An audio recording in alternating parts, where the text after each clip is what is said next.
তো আপনারা যারা স্বর্গে যেতে চান তারা অবশ্যই আগামীকাল যে একাদশী আছে পাণ্ডবা নির্জলা একাদশী, এই একাদশী অবশ্যই পালন করবেন।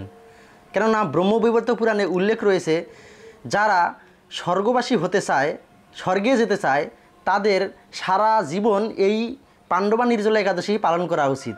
এবং আরও উল্লেখ রয়েছে যে যারা সারা জীবন কোনো ধর্মকর্ম করেনি এবং সদা পাপ কার্যে রত ছিলেন, তারা যদি এই একাদশী ব্রত পালন করেন তাহলে তাদের যমযাতনা থেকে তারা রক্ষা পান। তো শুধু ভক্ত সজ্জন বলছিলাম এই পাণ্ডবা নির্জলা একাদশীর মাহাত্ম্য কথা। তো আপনারা যারা এই পাণ্ডবা নির্জলা একাদশী পালন করছেন বা করবেন তারা অবশ্যই এই পাণ্ডবা নির্জলা একাদশীর মাহাত্ম্য পাঠ করবেন অথবা শ্রবণ করবেন, কেননা পাঠ এবং শ্রবণে সমান ফলই লাভ হয়। তো শুধু ভক্ত সজ্জন পাণ্ডবা নির্জলা একাদশী মাহাত্ম্য। তো জ্যৈষ্ঠ মাসের শুক্লপক্ষের এই নির্জলা একাদশী ব্রত সম্পর্কে ব্রহ্মবৈবর্ত পুরাণে শ্রী ভীমসেন ব্যাস সংবাদে বর্ণিত হয়েছে। মহারাজ যুধিষ্ঠির বললেন, হে জনার্দন, আমি অপরা একাদশীর সমস্ত মাহাত্ম্য শ্রবণ করলাম। এখন জ্যৈষ্ঠ শুক্লপক্ষের একাদশীর নাম ও মাহাত্ম্য কৃপাপূর্বক আমার কাছে বর্ণনা করুন। শ্রীকৃষ্ণ বললেন, এই একাদশীর কথা মহর্ষি ব্যাসদেব বর্ণনা করবেন, কেননা তিনি সর্বশাস্ত্রের অর্থ ও তত্ত্ব পূর্ণরূপে জানেন। রাজা যুধিষ্ঠির ব্যাসদেবকে বললেন, হে মহর্ষি দ্বৈপায়ন, আমি মানুষের লৌকিক ধর্ম এবং জ্ঞানকাণ্ডের বিষয়ে অনেক শ্রবণ করেছি। আপনি যথাযথভাবে ভক্তি বিষয়িনী কিছু ধর্মকথা এখন আমায় বর্ণনা করুন। শ্রী ব্যাসদেব বললেন, হে মহারাজ, তুমি যেসব ধর্মকথা শুনেছ, এই কলিযুগের মানুষের পক্ষে সে সমস্ত পালন করা অত্যন্ত কঠিন। যা সুখে সামান্য খরচে অল্প কষ্টে সম্পাদন করা যায় অথচ মহাফল প্রদান করে এবং সমস্ত শাস্ত্রের সারস্বরূপ, সেই ধর্মই কলিযুগে মানুষের পক্ষে করা শ্রেয়। সেই ধর্মকথাই এখন আপনার কাছে বলছি। তো উভয় পক্ষের একাদশী দিনে ভোজন না করে উপবাস ব্রত করবে। দ্বাদশী দিনে স্নান করে শুচি শুদ্ধ হয়ে নিত্যকৃত সমাপনের পর শ্রীকৃষ্ণের অর্চন করবে। এরপর ব্রাহ্মণদেরকে প্রসাদ ভোজন করাবে।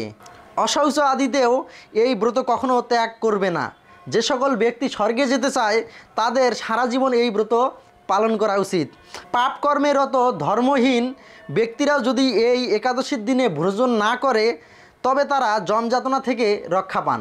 শ্রী ব্যাসদেবের কথা শুনে গদাধর ভীমসেন অশ্বত পাতার মতো কাঁপতে কাঁপতে বলতে লাগলেন, হে মহাবুদ্ধি পিতামহ, মাতা কুন্তী, দ্রৌপদী, ভ্রাতা যুধিষ্ঠির, অর্জুন, নকুল ও সহদেব এরা কেউই একাদশীর দিনে ভোজন করে না। আমাকে অন্ন গ্রহণ করতে নিষেধ করে, কিন্তু দুঃসহ ক্ষুধা যন্ত্রণার জন্য আমি উপবাস করতে পারি না। ভীমসেনের এরকম কথায় ব্যাসদেব বলতে লাগলেন, যদি স্বর্গাদি দিব্যধাম লাভে তোমার একান্ত ইচ্ছা থাকে তবে উভয় পক্ষের একাদশীতে ভোজন করবে না। তদুত্তরে ভীমসেন বললেন, আমার নিবেদন এই যে উপবাস তো দূরের কথা, দিনে একবার ভোজন করে থাকাও আমার পক্ষে অসম্ভব, কারণ আমার উদরে বৃক নামে অগ্নি রয়েছে। ভোজন না করলে কিছুতেই সে শান্ত হয় না, তাই প্রতিটি একাদশী পালনে আমি একেবারেই অপারগ। হে মহর্ষি, বছরে একটি মাত্র একাদশী পালন করে যাতে আমি দিব্যধাম লাভ করতে পারি এরকম কোনো একাদশীর কথা আমাকে নিশ্চয় করে বলুন। তখন ব্যাসদেব বললেন, জ্যৈষ্ঠ মাসের শুক্লপক্ষের একাদশী তিথিতে জল পান পর্যন্ত না করে সম্পূর্ণ উপবাস থাকবে, তবে আসমনে দোষ হবে না। ওই দিন অন্নাদি গ্রহণ করলে ব্রত ভঙ্গ হয়। একাদশীর দিন সূর্যোদয় থেকে দ্বাদশীর দিন সূর্যাস্ত পর্যন্ত জলপান বর্জন করলে অনায়াসে 12টি একাদশীর ফল লাভ হয়। বছরের অন্যান্য একাদশী পালনে অজান্তে যদি কখনো ব্রতভঙ্গ হয়ে যায় তাহলে এই একটিমাত্র একাদশী পালনে সেই সব দোষ দূর হয়।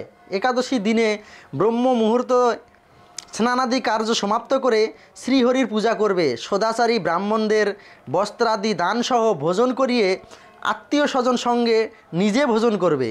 এরূপ একাদশী ব্রত পালনে যে প্রকার পুণ্য সঞ্চিত হয় তা শ্রবণ করো। সারা বছরের সমস্ত একাদশীর ফলই এই একটিমাত্র ব্রত উপবাসে লাভ করা যায়। শঙ্খ চক্র গদা পদ্মধারী ভগবান শ্রীকৃষ্ণ আমাকে বলেছেন, বৈদিক ও লৌকিক সমস্ত ধর্ম পরিত্যাগ করে যারা একমাত্র আমার শরণাপন্ন হয়ে এই নির্জলা একাদশী ব্রত পালন করে তারা সর্বপাপ মুক্ত হয়। বিশেষত কলিযুগে ধন সম্পদ দানের মাধ্যমে সদ্গতি বা স্মার্ত সংস্কারের মাধ্যমেও যথার্থ কল্যাণ লাভ হয় না। কলিযুগে দ্রব্যশুদ্ধি নেই, কলিতে শাস্ত্রোক্ত সংস্কার বিশুদ্ধ হয় না, তাই বৈদিক ধর্ম কখনো সুসম্পন্ন হতে পারে না। হে ভীমসেন, তোমাকে বহু কথা বলার আর প্রয়োজন কি? তুমি উভয় পক্ষের একাদশীতে ভোজন করবে না। যদি তাতে অসমর্থ হও তবে জ্যৈষ্ঠ মাসের শুক্লপক্ষের একাদশীতে অবশ্যই নির্জলা উপবাস করবে।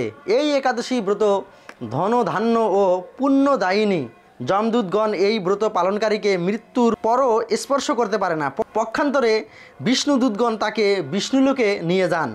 শ্রী ভীমসেন ওই দিন থেকে নির্জলা একাদশী পালন করতে থাকায় এই একাদশী পাণ্ডবা নির্জলা বা ভীমসেনী একাদশী নামে প্রসিদ্ধ হয়েছে। এই নির্জলা একাদশীতে পবিত্র তীর্থস্থান, দান, জপ, কীর্তন ইত্যাদি যা কিছু মানুষ করে তা অক্ষয় হয়ে থাকে। যে ব্যক্তি ভক্তি সহকারে এই একাদশী মাহাত্ম্য পাঠ বা শ্রবণ করেন তিনি বৈকুণ্ঠ ধাম প্রাপ্ত হন।